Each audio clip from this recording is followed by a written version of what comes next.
ఈ అమ్మాయి చేసిన పని చూస్తే మతిపోవాల్సిందే. ముందుగా నీటి మీద పాకులా తేలే ఒక మొక్కలాంటి పదార్థాన్ని తీసుకొని, దానిలో ఏమీ మాత్రం చెత్త లేకుండా శుద్ధంగా కడుక్కొని ఇంటికి పట్టుకెళ్తుంది.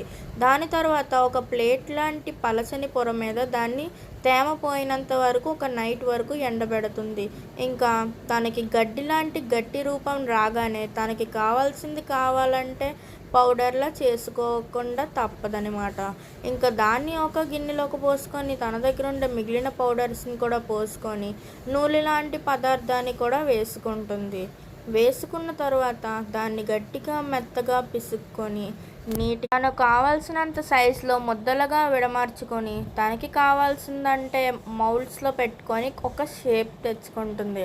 ఇంకా దాన్ని ఒక పక్కన పెట్టి ఇక్కడే అసలైన మ్యాజిక్ అనేది చూస్తాం. మనకి ఎన్ని సబ్బులు పెట్టినా ఏం చేసినా సరే మనకి హెయిర్ అనేది ఫాల్ అవుతూ ఉంటుంది, లేదంటే సాఫ్ట్గా అవ్వకుండా ఉంటుంది. ఈ రెమెడీ ఈ సబ్బుని చూస్తే జుట్టుని సాఫ్ట్గా చేస్తుంది. ఇంకా తన